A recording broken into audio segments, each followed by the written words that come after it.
నమస్కారం అండి. నమస్కారం అండి.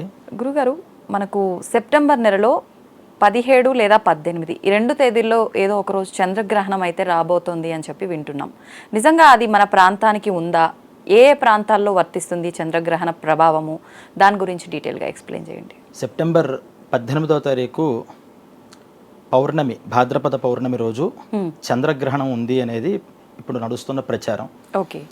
అయితే విశ్వంలో ఈ గ్రహణాల దగ్గర అసలు గ్రహణాలు ఎలా వస్తాయి ఏమిటి అనే విషయాల గురించి జ్యోతిస్సారం అనేటటువంటి గ్రంథంలో దేన్ని గ్రహణంగా చూడాలి, గ్రహణం కాని దాన్ని ఎలా చూడాలి అని చెప్పారు. ఓకే. ఇది ప్రతి అమావాస్య పౌర్ణమికి కూడా తరచుగా గ్రహణాలు సంభవిస్తూ ఉంటాయి.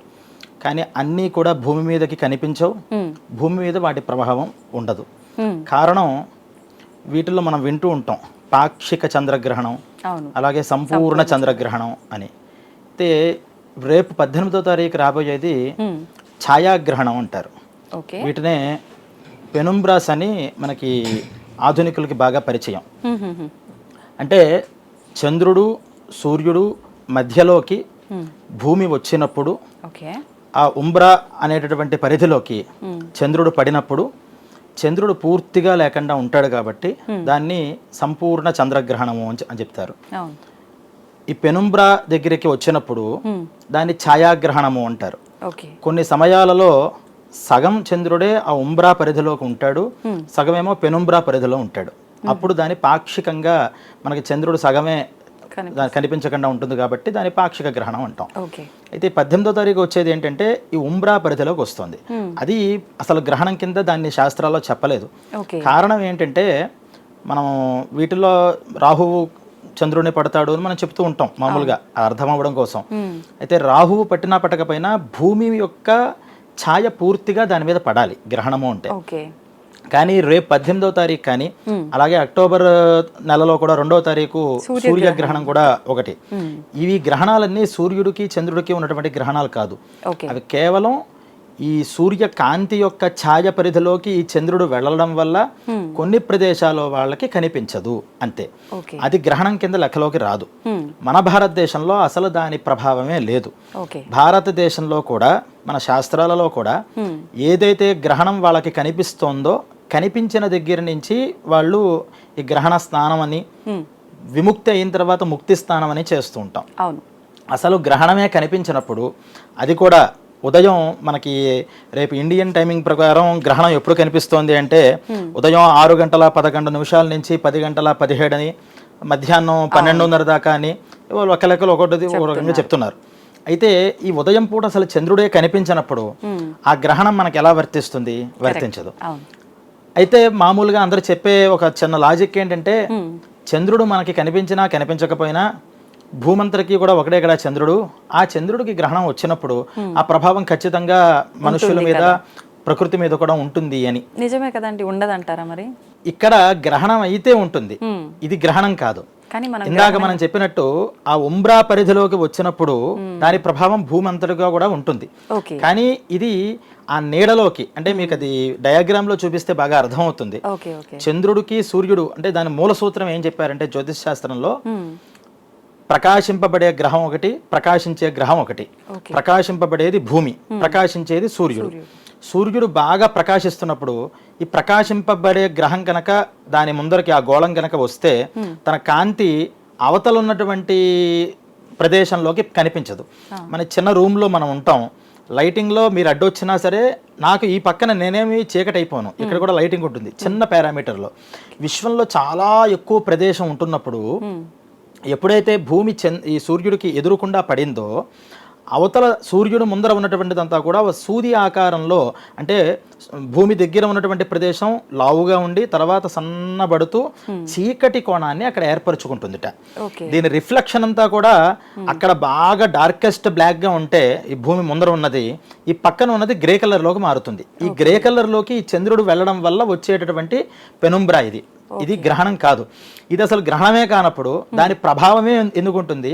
అవి మళ్ళీ భూమి మీదకి రావడం ఏమిటి? భూమి మీద ఉన్నటువంటి రాశులు అది ఉత్తరాభాద్రలో ఇక్కడ పడుతుంది, పూర్వాభాద్రలో అమెరికా ప్రదేశంలో పడుతుంది అని ఆయా రాశుల వాళ్ళకి దాని ప్రభావం ఉంటుంది అని చెప్పడం దానికన్నా అవివేకమైన పరిస్థితి లేదు.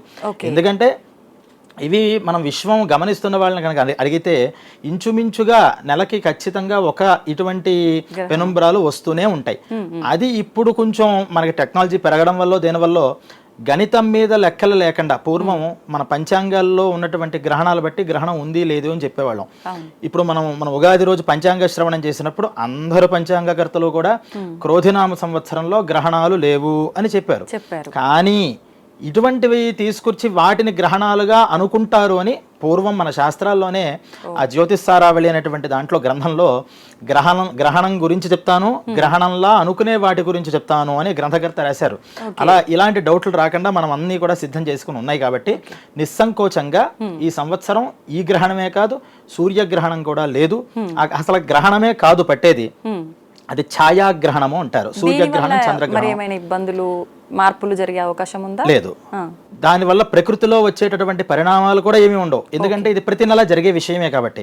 కానీ ప్రకృతిలో మనం మొన్న ఈ అనేక రాష్ట్రాల్లో చూసినటువంటి జల ప్రళయాలు కానీ, అలాగే అగ్నితో సంబంధించిన విద్యుతాఘాతాలు కానీ ఈ సంవత్సరంలో వచ్చే అవకాశం ఉంది అని జగల్లగ్నాన్ని అనుసరించుకుంటూ మనం చెప్పుకోవాలి తప్పితే ఈ గ్రహణం వల్ల ఫలితం వల్ల ఇటువంటి ఉపద్రవాలు వస్తాయి అని మనం చెప్పుకోవడానికి లేదు. అయితే ఇది రాంగ్ అంటారు చాలా మంది. ఇప్పుడు గ్రహణం తర్వాత మళ్ళీ ఇలాంటి జలప్రలయం ఇంకొకటి పెద్దగా రాబోతోందని చెప్పి చెప్తున్నారు. అసలు గ్రహణమే లేదని మీరు అంటున్నారు. గ్రహణానికి సంబంధించి జలప్రలయం రాదు, కానీ ఈ సంవత్సరంలో మనం సంవత్సరం విచారణ చేసినప్పుడు జగల్లగ్నం అని అసలు ఈ సంవత్సరం ఎలా ఉంది రాశి ఫలాలను మనం మాట్లాడతాం ఉగాది రోజు. అంటే వ్యక్తిగతంగా రాశులు ఎలా ఉన్నాయి అనేది, అసలు జగత్తు ప్రపంచం అందరికీ ఎలా ఉంది, దేశానికి ఎలా ఉంది అనేటువంటి విషయాన్ని అక్కడి నుంచి మనం విచారణ చేసే పద్ధతులు చెప్పారు.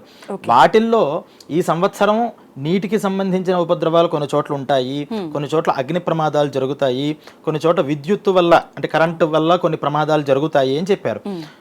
అవి ఈ నెలల్లో వచ్చే వాటిలో ఆ లగ్నం ఆ గ్రహస్థితి బట్టి ఉంది తప్పితే ఇప్పుడు రాబోయేటటువంటి 18వ తారీఖు వల్ల, సెప్టెంబర్ 18వ తారీఖు వల్ల, అక్టోబర్ 2వ తారీఖు వల్ల ఏర్పడేటటువంటి పెనుంబ్రాల వల్ల ఎటువంటి ప్రమాదము లేదు, ఎటువంటి భయాలు లేవు.